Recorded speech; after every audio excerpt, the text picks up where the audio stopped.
Yes, and if you look in your insurance policy, which is a policy made by insurance companies, so it is written in their favor, if you look at the insurance policy, it is up to the homeowner to prove your claim. And a lot of homeowners work, and they don't want to be bothered by this. And there's a lot of phone calls, and there's meetings that are involved with insurance people who keep coming over to see certain damages and stuff. So when damage occurs, it is a good idea to call me right away. I go out and I document the claim by taking pictures and documenting the loss. And then I meet with the insurance company after. And if you leave me the key, you can go off doing what you normally do every day, which is either driving the kids to school or making money in your business. And I take it from there. What I do for you is get you as much money as I possibly can, because my fee is a percentage of whatever you get. So the more money you get, the more money I get. Now, you brought in a couple of photographs of... Yes. We don't have too many, but you brought in some. Let's see if we can put one of those on, if that works. This was, tell us what this is. This was a fire that went throughout the whole house. This is mostly smoke damage here, and you can see what smoke damage can do to a whole kitchen. This whole kitchen is gone and needs to be replaced. And what I tell my clients is that you do not have to put this kitchen back together the way it was before. We can go ahead and start making some changes. Maybe you want to move the refrigerator around, maybe you want a different type of oven, because the last thing I do for you is to get you a check from the insurance company. I deliver you the check and you do whatever you want with the money. I even have some clients whose homes are so badly damaged, they go ahead and sell their home in the as-is condition and pocket the money from the insurance company that they do get.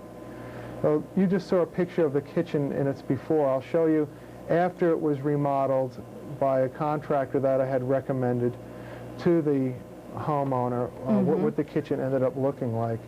Now, all of this is legal. It's, you know how much an insurance company will tolerate.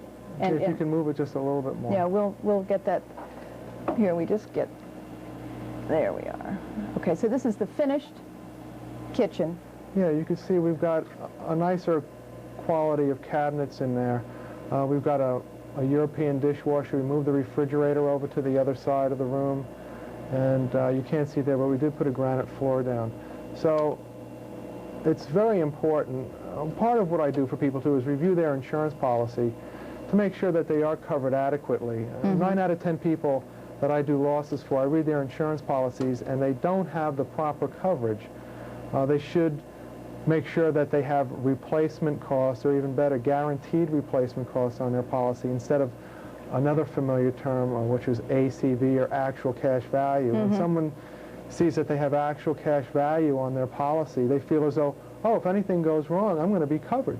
That's not going to be a problem. But just to give you an example, as a TV, you spent $500 for a TV, and you've had it for 3 years, and you've got actual cash value. It gets damaged. The insurance company is going to give you half that value back for it. But if you have replacement costs and it's damaged, you will be given $600 or whatever it costs today to replace that same type of TV. So it's very important. I've done quite a few losses where the people didn't have that type of coverage and they lost out.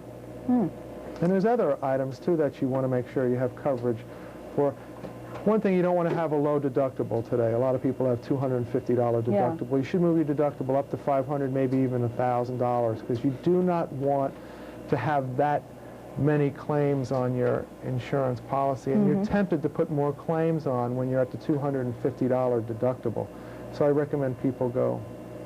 Now, when you put in these claims, does this, because insurance companies don't like to pay out too much, and the more claims you put in, now they're telling you, well, if you put in another claim, your insurance company is liable to cancel your insurance policy. So if someone like you comes in and is getting really good money on some pretty drastic damage claims, maybe they cancel your insurance.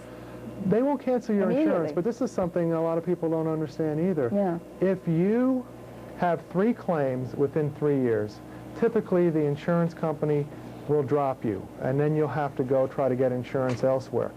But those 3 claims can be very small claims. If each one of those claims is $500, you're gone. They don't look at how much the claim is worth. So if the claim is $500 or it's $50,000, it doesn't matter. Just don't have a lot of little claims. That's why if I go to someone's house who had a $1,000, $2,000 claim, I'll tell them don't even put it through. It's really not worth it. What was, I remember you were telling me something about there was a home here in East Hampton that had a claim. It was an electrical fire, or they were hit by lightning. Yeah, lightning, a very strange natural phenomenon. Lightning came and hit the ridge of the house and blew the shingles off the ridge, and it traveled down the cathedral ceiling until it hit a wire, and then it blew the whole ceiling out. All the sheetrock blew out, and the fire department came and they put it out with the hoses, and there was a lot of water, and we've had a lot of damage where the water affected the oak floor. The oak floor all came up. We had to replace that. The subfloor had to be replaced. There was damage from the water down into the basement. There was smoke throughout the whole house, so all the clothes had to be removed and brought to a dry cleaner. All the walls in the house had to be cleaned. All the walls in the house had to be painted. All the floors had to be cleaned. All the cabinets had to be cleaned. So just from a minor event like that, you know, there was quite a bit of damage, and it totaled into about $20,000, $30,000.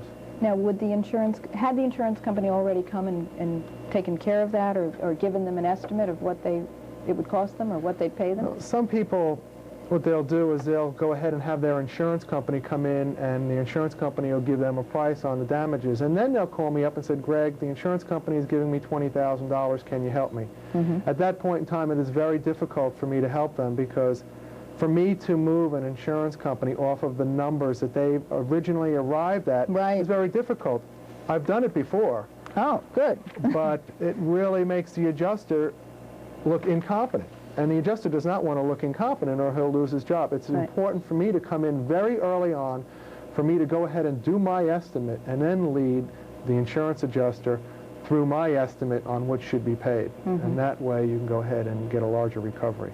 Do you get to know some of these insurance adjusters? Do you know who they are? I mean, if someone says, well, my insurance company is coming on Tuesday, I'd like you go and represent them. I mean, would you be my representative and I just leave the house? That's correct. And I do know most of the adjusters out here on the East End.